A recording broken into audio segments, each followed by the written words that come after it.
नमस्कार दोस्तों, मेरा नाम है राज के वर्मा और आप देख रहे हैं रिपोर्टर जी। आज मैं आपके सामने एक ऐसी कहानी लेकर आया हूं जो हरियाणा की सियासत में एक नया अध्याय लिख सकती है, या फिर शायद वही पुरानी स्क्रिप्ट को दोहरा सकती है जिसमें कुछ बदलता नहीं, बस किरदार बदलते हैं और वादे नए रंग में पेश किए जाते हैं। तो चलिए शुरू करते हैं। खबर यह है कि कांग्रेस पार्टी के हरियाणा मामलों के नए प्रभारी बीके हरिप्रसाद चंडीगढ़ पहुंचे थे। बड़ी उम्मीद थी, बड़े बड़े दावे थे कि अब हरियाणा कांग्रेस में कुछ नया होगा, कुछ बदलेगा। विधायकों से मुलाकात हुई, हारे हुए प्रत्याशियों से बातें हुई, संगठन की मजबूती की बात हुई। लेकिन एक सवाल जो सबसे बड़ा था, जो हर किसी के मन में था, कौन बनेगा कांग्रेस विधायक दल का नेता, यानी कि सीएलपी लीडर, और दूसरा कौन होगा नया प्रदेश अध्यक्ष। इन सवालों का जवाब ढूंढने के लिए बीके हरिप्रसाद आए थे, लेकिन जवाब देने की बजाय वो फीडबैक लेकर लौट गए। नॉन कमिटल मतलब गेंद फिर से हाईकमान के पाले में। अब ये कोई नई बात नहीं है, कांग्रेस में ये परंपरा पुरानी है। जब फैसला लेना हो तो उसे टाल दो, हाईकमान पर छोड़ दो, और फिर हाईकमान भी वक्त के साथ उसे भूल जाता है। लेकिन इस बार मामला हरियाणा का है, जहां कांग्रेस 2024 के विधानसभा चुनाव में जीती हुई बाजी हार गई। 39.09% वोट शेयर के साथ 37 सीटें मिली। बीजेपी के 39.94% वोट और 48 सीटों के मुकाबले अंतर बस 0.85% वोट का। लेकिन सीटों में 11 का फर्क। ये आंकड़े चीख चीख कर कहते हैं कि कांग्रेस के पास मौका था, लेकिन वो उसे भुना नहीं पाई। और अब हार के 4 महीने बाद भी पार्टी ये तय नहीं कर पाई कि उसका नेता प्रतिपक्ष कौन होगा। तो बीके हरिप्रसाद आए थे चंडीगढ़ मार्च 2025 का महीना, जब हरियाणा में बजट सत्र चल रहा था।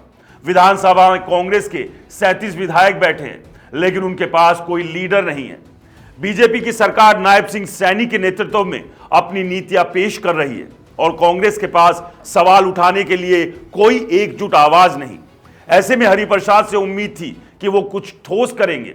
बैठकें हुई, विधायकों ने अपनी बातें रखी, हारे हुए प्रत्याशियों ने अपनी शिकायतें गिनाई, लेकिन नतीजा वही ढाक के 3 पात। कुमारी शैलजा के गुट ने कहा सारी गड़बड़ भूपेंद्र हुड्डा की वजह से हुई।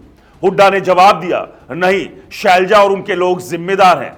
ये वही पुरानी कहानी है जो हरियाणा कांग्रेस में दशकों से चल रही है, गुटबाजी। एक तरफ हुड्डा जो जाट वोटों का चेहरा है, जिनके दम पर कांग्रेस ने 2019 में 5 लोकसभा सीटें जीती। दूसरी तरफ शैलजा दलित समुदाय की बड़ी नेता जो राहुल गांधी की करीबी मानी जाती है। बीच में रणदीप सुरजेवाला, उदय भान और बाकी नेता जो अपनी अपनी दावेदारी ठोकते हैं।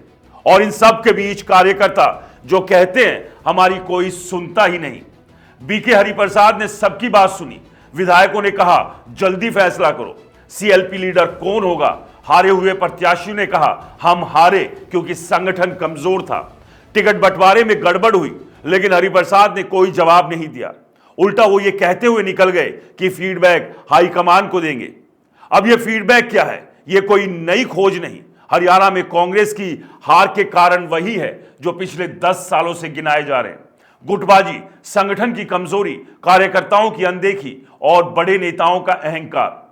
2024 का विधानसभा चुनाव हरियाणा में कांग्रेस के लिए सुनहरा मौका था। लोकसभा चुनाव में पार्टी ने 5 सीटें जीती थी। राहुल गांधी की भारत जोड़ो यात्रा का असर दिख रहा था। जाट वोटर जो 2014 और 2019 में बीजेपी के साथ चले गए थे, फिर से कांग्रेस की तरफ झुक रहे थे। किसान आंदोलन की वजह से बीजेपी के खिलाफ गुस्सा था। एग्जिट पोल भी कांग्रेस को आगे बता रहे थे, लेकिन नतीजे आए और बीजेपी ने 48 सीटों के साथ तीसरी बार सरकार बना ली। कांग्रेस 37 पर अटक गई। क्यों हारी कांग्रेस? शैलजा गुट कहता है हुड्डा ने जाट केंद्रित रणनीति बनाई, दलित और ओबीसी वोटरों को नजरअंदाज किया। हुड्डा गुट कहता है शैलजा और उनके समर्थकों ने अंदरूनी कलह बढ़ाई, संगठन को कमजोर किया। सच क्या है? सच ये कि दोनों सही हैं और दोनों गलत। हरियाणा की 90 सीटों में जाट वोटर 70% सीटों पर प्रभाव रखते हैं। 2021 की जनगणना के मुताबिक जाट आबादी 20 से 25% है, लेकिन दलित 20% है, ओबीसी 30% से ज्यादा है। बीजेपी ने गैर जाट गठजोड़ बनाया। नायब सैनी को ओबीसी चेहरा बनाकर गैर जाट वोटों को अपने पाले में रखा। कांग्रेस ये गणित समझ नहीं पाई। फिर टिकट बंटवारा, हुड्डा पर आरोप है कि उन्होंने अपने करीबियों को टिकट दिलवाए। शैलजा पर आरोप है कि वो अपने गुट को बढ़ाने में लगी रही। नतीजा, कार्यकर्ता मैदान में उतरे ही नहीं। कई सीटों पर कांग्रेस के उम्मीदवारों को 2000 से 3000 वोटों से हार मिली। वो अंतर जो संगठन की मेहनत से पाटा जा सकता था।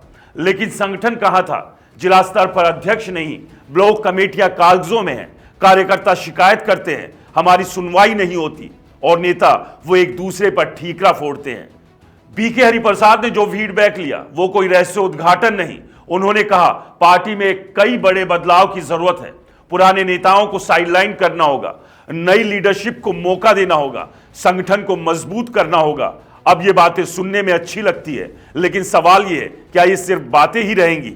हरियाणा कांग्रेस में बदलाव की बात 2014 से हो रही है, जब पार्टी 17 सीटों पर सिमट गई थी।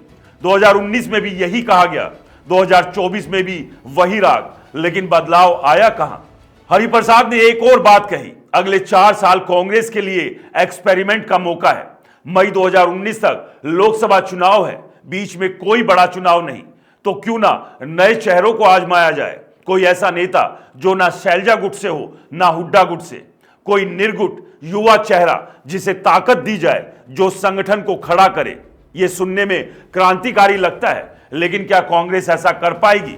हुड्डा को साइडलाइन करोगे तो जाट वोटर नाराज होगा, शैलजा को हटाओगे तो दलित वोट खिसक जाएगा, और अगर दोनों को रखोगे तो गुटबाजी खत्म नहीं होगी।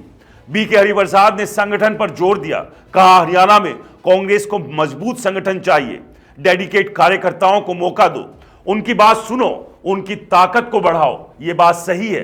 हरियाणा में कांग्रेस के पास नेता तो ढेर सारे हैं, हुड्डा, शैलजा, सुरजेवाला, दीपेंद्र हुड्डा, उदय भान, लेकिन कार्यकर्ता कहां हैं? जिला कांग्रेस कमेटियों में अध्यक्ष नहीं, ब्लॉक स्तर पर कोई ढांचा नहीं। विधानसभा चुनाव में बीजेपी के पास बूथ लेवल तक कार्यकर्ता थे जो वोटरों को घर से निकाल कर लाए। कांग्रेस के पास क्या था? बड़े बड़े भाषण और आपस की लड़ाई। बीके हरिप्रसाद का कहना है, संगठन ऐसा हो जिसमें कार्यकर्ता की बात मानी जाए। लेकिन यह कैसे होगा? जब टिकट बंटवारे का वक्त आता है तो बड़े नेता अपने चमचों को आगे कर देते हैं। कार्यकर्ता मैदान में पसीना बहाता है, लेकिन इनाम बड़े नेताओं के करीबियों को मिलता है। बीके हरिप्रसाद अगर ये बदलाव लाना चाहते हैं तो उन्हें हुड्डा और शैलजा जैसे नेताओं से टकराना होगा। क्या वो ऐसा करेंगे, या फिर हाईकमान के सामने रिपोर्ट रखकर चुप बैठ जाएंगे? अब बात राहुल गांधी की। राहुल इन दिनों देश भर के डिस्ट्रिक्ट कांग्रेस कमेटी अध्यक्षों से मिल रहे हैं। 700 से 750 डीसीसी प्रेसिडेंट को दिल्ली बुलाया गया। मार्च 2025 के आखिरी हफ्ते में ये मुलाकातें चल रही हैं। 28 मार्च को एक दौरा हुआ, 30 मार्च को दूसरा, और फिर 3 अप्रैल को आखिरी। राहुल का विजन है कांग्रेस को दिल्ली से नहीं, जमीनी स्तर से चलाया जाए। 1970 के दशक में कांग्रेस ऐसी ही थी, डीसीसी फैसले लेती थी, संगठन मजबूत था। लेकिन आज सारे फैसले दिल्ली से होते हैं। टिकट बंटवारा हो या संगठन का ढांचा, सब हाईकमान तय करता है। हरियाणा में अगर डीसीसी को ताकत दी जाए तो शायद कुछ बदलाव हो, लेकिन सवाल वही, हुड्डा और शैलजा जैसे नेता अपनी ताकत छोड़ेंगे? हरियाणा में डीसीसी अध्यक्षों की नियुक्ति भी गुटबाजी का शिकार है। ज्यादातर विधायक ही जिला प्रभारी है। अगर राहुल ये पुरानी परंपरा तोड़ना चाहते हैं तो उन्हें हरियाणा जैसे प्रदेश में शुरुआत करनी होगी। लेकिन बीके हरिप्रसाद की चंडीगढ़ बैठक में डीसीसी की बात तक नहीं हुई, तो क्या यह विजन सिर्फ भाषणों तक सीमित है? सीएलपी लीडर की बात पर हरिप्रसाद ने कहा, यह हाईकमान तय करेगा। विधायक दल की बैठक में पहले ही प्रस्ताव पास हो चुका है कि हाईकमान जो कहेगा वही होगा। अब हाईकमान क्या कर रहा है? मल्लिकार्जुन खड़गे और राहुल गांधी के पास फीडबैक पहुंच गया, लेकिन फैसला कब होगा? हुड्डा को फिर से नेता प्रतिपक्ष बनाओ तो शैलजा गुट नाराज, शैलजा को मौका दोगे तो जाट वोटर खिसकेगा। कोई तीसरा चेहरा लाओगे जैसे रघुवीर कादियार या अशोक अरोड़ा तो दोनों गुट बगावत कर सकते हैं। हाईकमान की उधेड़-बुन यह है, क्या पुराने नेताओं को तवज्जो देना सही है? अगर हां तो गुटबाजी खत्म नहीं होगी, अगर नहीं तो नया नेता कार्यकर्ताओं में जोश कैसे लाएगा? और सबसे बड़ा सवाल, क्या हाईकमान वाकई फैसला लेना चाहता है या फिर वक्त को टालते हुए 2029 तक पहुंचना चाहता है? हरियाणा में कांग्रेस के पास 4 साल है। ये 4 साल प्रयोग का मौका है या फिर नाकामी को ढकने का बहाना? तो दोस्तों, बीके हरिप्रसाद का चंडीगढ़ दौरा एक आईना है हरियाणा कांग्रेस की हकीकत का।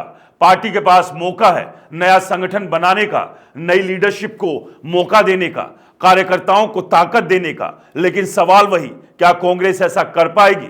अगर ये बदलाव हुए तो शायद हरियाणा में कांग्रेस के स्वर्णिम दिन लौट आए, और अगर नहीं हुए तो मुश्किलें और बढ़ेंगी। 2024 में कांग्रेस के पास मोमेंटम था, लोग जुड़े रहे थे, उम्मीद जाग रही थी, लेकिन हार ने उस उम्मीद को तोड़ दिया। कार्यकर्ता निराश है, समर्थक मायूस है। अब सवाल ये, क्या हरिप्रसाद का फीडबैक कोई बदलाव लाएगा? तो दोस्तों, अब देखना यह होगा बीके हरिप्रसाद के फीडबैक यानी कि इस रिपोर्ट पर राहुल गांधी क्या एक्शन लेते हैं। क्या वो हुड्डा और शैलजा को खुड्डे लाइन लगाएंगे और एक नई लीडरशिप को आगे बढ़ाने का काम करेंगे, या फिर जो अभी तक हरियाणा कांग्रेस में चल रहा है यही सब तमाशा चलता रहेगा? आपको क्या लगता है, कमान हुड्डा को दी जानी चाहिए या फिर शैलजा को, या फिर किसी नए नेता के हाथ में हरियाणा कांग्रेस की कमान को सौंपना चाहिए? हमें कमेंट्स कर जरूर बताएं। नमस्कार।